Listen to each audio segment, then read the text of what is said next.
I'm Chisgule Gaming, and in this fast-paced video, we're going to give you everything you need to know about the new equipment changes in Rise of Kingdoms. Which new equipment is worth making? Which bundles are worth buying? Stick around, because we're going to help you get the most value possible with your equipment in Rise of Kingdoms.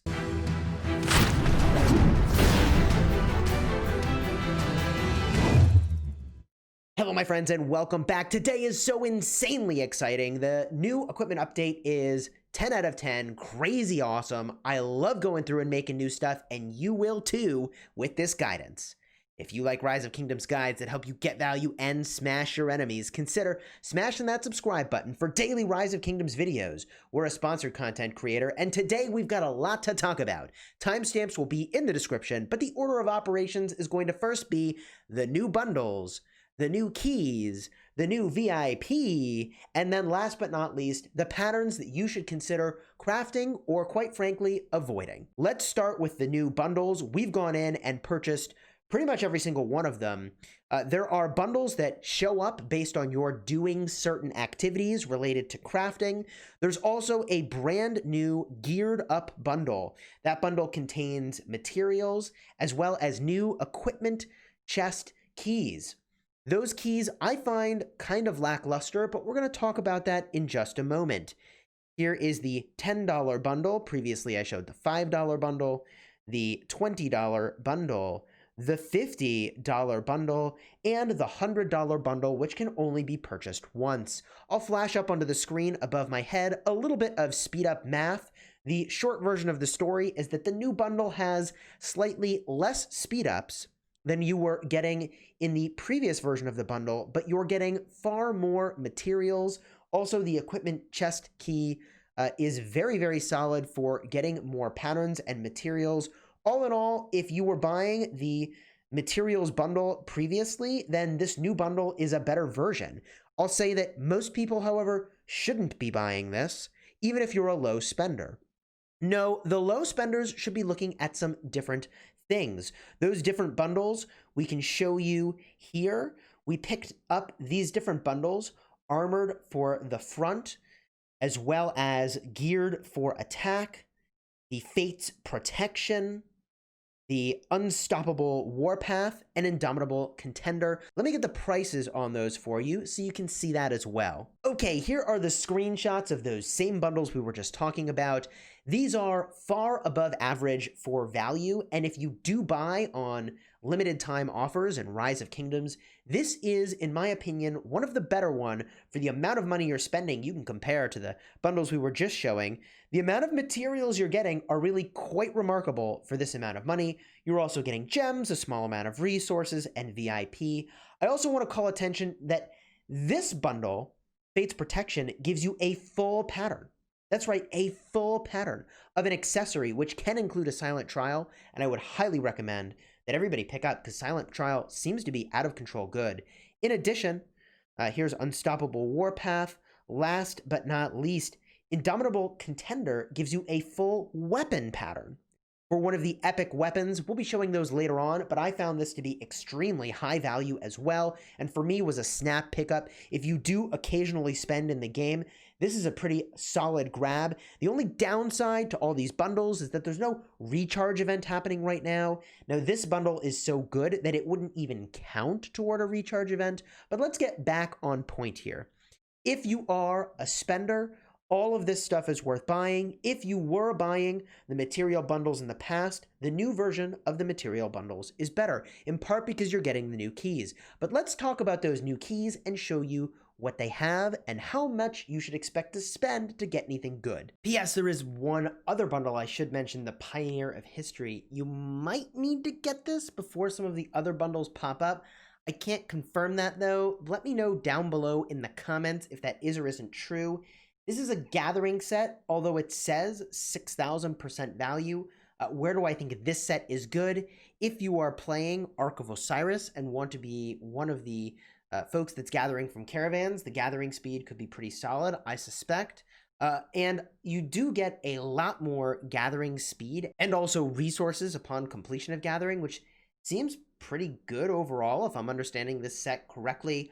I picked this up on my main. I don't know that I'm going to pick it up anywhere else, though. And In general, I think if you're spending a very small amount of money in the game, this is probably not the place to go and do it.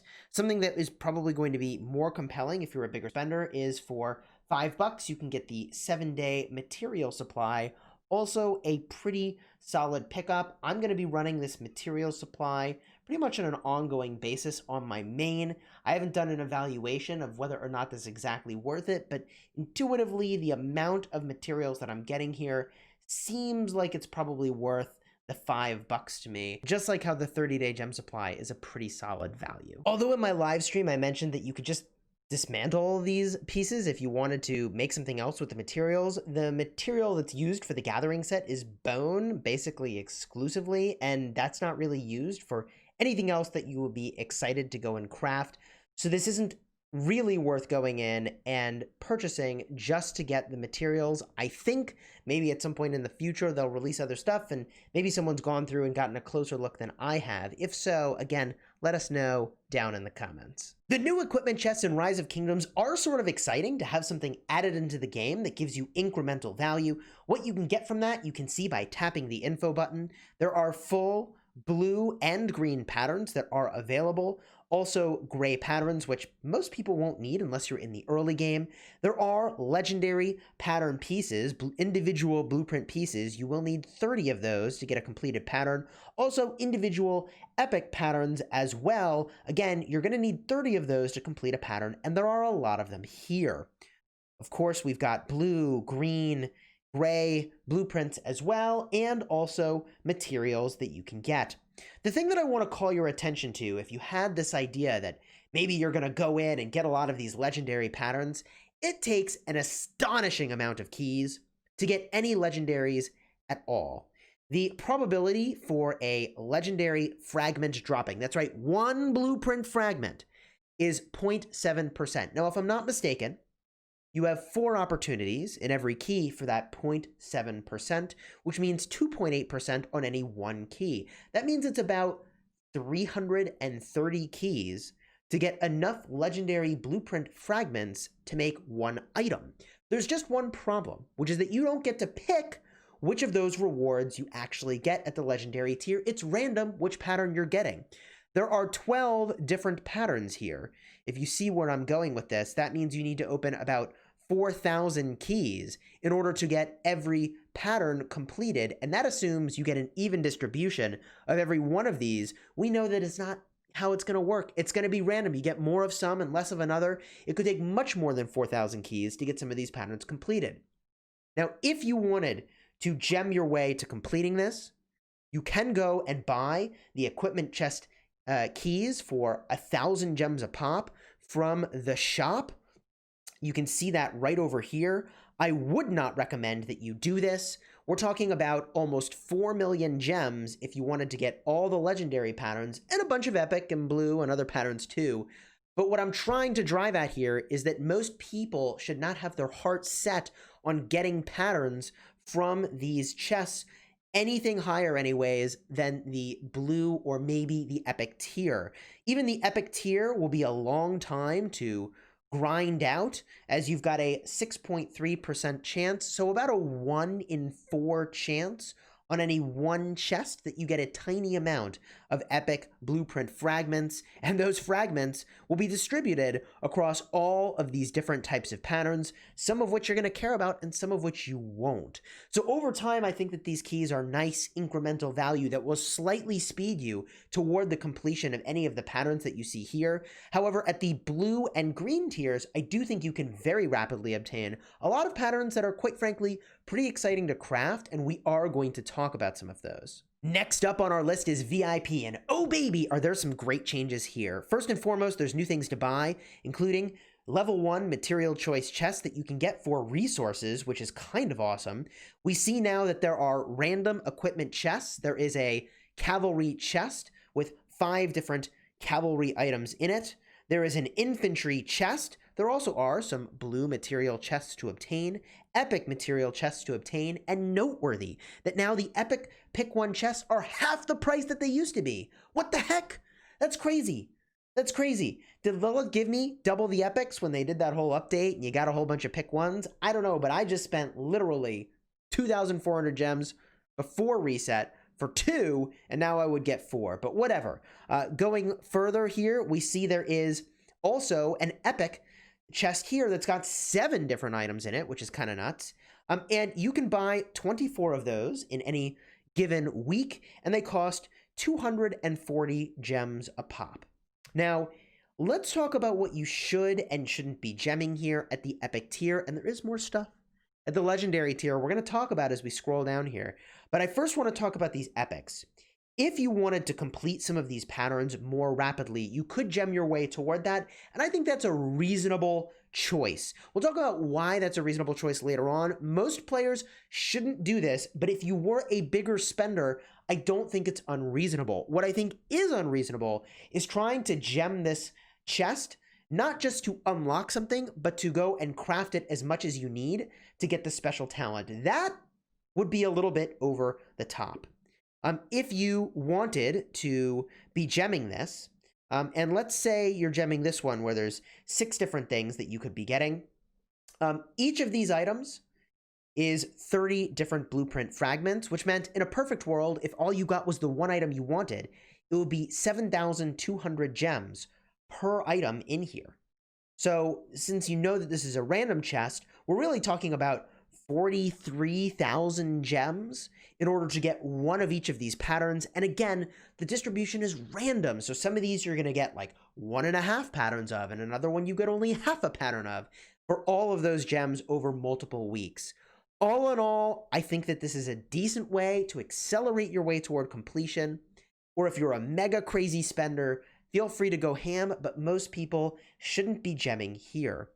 On the topic of things that most people shouldn't be gemming on, even though you will be extremely tempted, especially as a spender, is the legendary equipment chests. These are truly designed for the whaliest of whales, okay? There is a cavalry set, a infantry set, and also an archer set. You can buy 7 patterns from each of those sets every single week.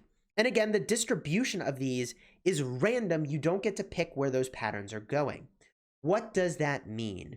It means that it's going to be about 180 total fragments, in fact, exactly 180 total fragments, in order to complete all of these patterns. In a perfect world, that is 26 weeks worth of VIP. 26 weeks, my friends. That's about 180 days. That's a lot of time just to complete these patterns from VIP alone. And that assumes an even distribution. To put that into perspective, that is about 270,000 gems for every single one of the patterns from just one troop type and only one copy of each of those completed patterns, okay? And that's if it distributes perfectly instead of randomly. We know it's going to be random, so you have more of some, less of others. Real pain in the butt. For perspective, for the same amount of gems, you could get 450 of these epic material chests. That's the equivalent of 112.5 legendary materials worth of gems. All I'm trying to say is that I think almost no one except the mega spenders go in and gem these chests. For them, it's a cool chase. And we're going to talk about that a little bit more in the equipment section, which we should jump to right now. There is so much new equipment to craft in this update. I'm sure you're wondering, Chisgule, what do I make? What do I not make? If I'm a mega spender, low spender, new to the game, where do I start? In general, the thing that I really like about this equipment update is that you can find equipment in pretty much every slot for every troop type at almost every tier. By that, I mean to say there's pretty much a clear-cut value-oriented play in each of these tiers, depending on your spend level or progression into the game. We can go through and illustrate some of this, but I want to cover a big picture idea here, which is that every time you look at an item and you're like, man, should I make this or that? The key thing you should be thinking about is the amount of materials you're committing and the amount of stat gain you get by committing all those extra materials. What I found at a big picture when evaluating things, even with the addition of the legendary sets, is that you can accomplish almost as many stats as a legendary item with getting just the special talent on an epic. This is important to keep in mind. The legendary items are for the big spenders, okay? Most people don't need to think about the legendaries. The strategy they should be thinking about is, how do I get enough of these epic patterns so that I can get the special talent, and then that epic item I have is pretty much as good as a legendary.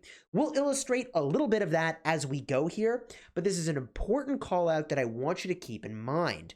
To that end, there are now these legendary sets, and I think that only the biggest of spenders should be thinking about these. For almost every single one of the pieces from this set, you can get either a special talented epic or a non-set legendary that has as many or more stats. So going in on these items is not necessary to have a really awesome set of gear onto a commander, okay? So you will miss out on some set bonuses here, but how big a deal are these set bonuses? 3% troop health, 3% counterattack damage, 5% cavalry defense. It's not nothing, but it's not that big a deal, okay? So I just want to put that into perspective. Should people be going for these legendary sets? Only if you are a huge spender, and I don't even fit into that category as a huge spender. I'm going to hunt the value plays, and we'll show you exactly what those are. To give a few examples, if we look in on the weapons, you can see that at most tiers, there's a weapon for each troop type. So for instance, at the epic tier, we've got a cavalry-oriented weapon, an archer-oriented weapon, and now an infantry-oriented weapon. Using an infantry commander, use the Sakura. Using a cavalry commander, use the Heart of the Saint. You get the idea. Strive toward one of those items and try to get the special talent if you can, so that you get almost as many stats or more than a legendary item, okay? Looking in now to give an example at the green tier, if you're using infantry, you use the Blessed Blade. You're using cavalry, you use the Vanguard Halberd. I guess I'll eat my words a little bit. I don't see here an archer weapon at the green tier, but you get the idea. There is, however, an easy to obtain blue archer weapon. Staff of the Lost now has more stats for archers, and I suppose I should have mentioned earlier that a lot of the items that you know and love now have had their stats modified, which I think is generally a good thing.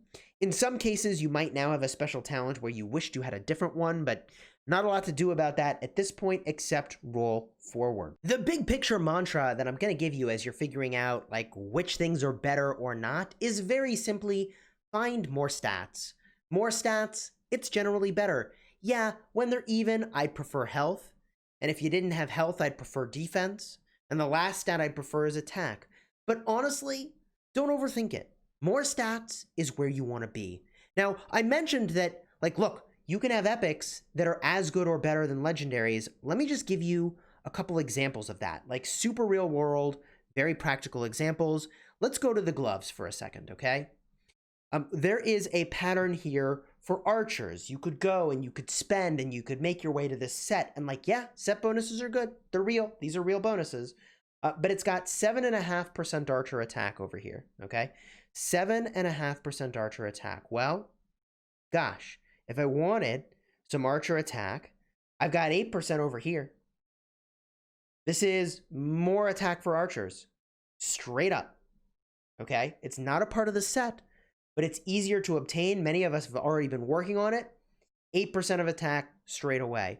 But here's the other thing. If you weren't going to make a legendary and you never had any of those patterns, certainly you could get your hands on one of these Revival Gauntlet patterns. Now look, the Revival Gauntlet pattern doesn't have as many stats. It's got 4.5%, but you will ultimately get a set bonus if you work on this set. If you get the special talent over here, you end up with what? Like another 1.5%. So you get 6% of stats. 6% versus the, what was it? 7.5 we saw over here. Like, look, like, yeah, it's a little bit of a deal, but not that big of a deal. Let's look on the infantry gloves over here. 7.5% of stats for this set piece for an infantry commander, okay? 7.5% is pretty good, but you could get 8% over here with the Sacred Grips. 8% is better, but there's more. You could get Seth's Brutality. It's got 5.5% of infantry stats already. And you get like 2% more stats, I think, when you have the special talent. In fact, I can show that to you. I can show that to you right now if I go look at my Richard the First. This is, yeah, 7.5% of stats. Okay, so wait a minute. You could go for that legendary set item, which is going to be really expensive, really time consuming. Or, like, look, realistically, most players could stop somewhere like Seth's Brutality. They're going to get probably as many stats. They miss out on the set bonuses, but that's okay. See what I mean? You could do this for literally just about every single slot in the game now, which I think is really kind of exciting. Okay, so people were saying this is the death of free-to-play. I don't think so, and that is because it is far more realistic and practical for most players to, at the top end, hunt the epic tier, and most players who craft a legendary aren't even going to get a lot more benefit. When they do, if they don't get special talents, then it's just going to be the set bonus worth of benefit, not that big a deal. And also, if they get the special talent, I mean, that'll be pretty cool, but it's just a few more percentage points. So all in all, I'm really hyped about this update. Yes, the legendary items, I'm going to be hunting them as well. I'm going to go and I'm going to be crafting lots of stuff. We have a lot of things to think about here. You could go in and make sets for infantry and archers and cavalry. And if you all really want, I can go in and I can do something like that. However, I'm just going to tell you off the bat that you just hunt more stats in every slot and you're good to go. That's the way I would be thinking about it. Prioritize health, then defense, then attack, if there are choices to prioritize. And if not, you know what? Don't sweat it. Don't sweat it. In almost every tier, you could start with a blue item and it's almost as good as an epic as long as you have the special talent. And the epic is almost as good as the legendary as long as you have the special talent. We can show that again. Expedition War Helmet, 6% of stats. That's 8% if you have the special talent. Well, guess what? Abyssal Visage, 8% of cavalry stats, right? Like, if you get the special talent, great, it's better. And that better, well, how much better is it? It'll almost be as good as the legendary, okay? Almost as good as the legendary and far more realistic and practical and uses less materials. If you enjoyed this video, you might also enjoy checking out the live stream we did for 6.5 hours talking about equipment and battling at the ancient ruins. If you enjoyed this video, subscribe to the channel, throw a like on the video to show your support as a way of saying, hey, Chisgule, thanks for this summary. And until next time, you have fun smashing the kingdom.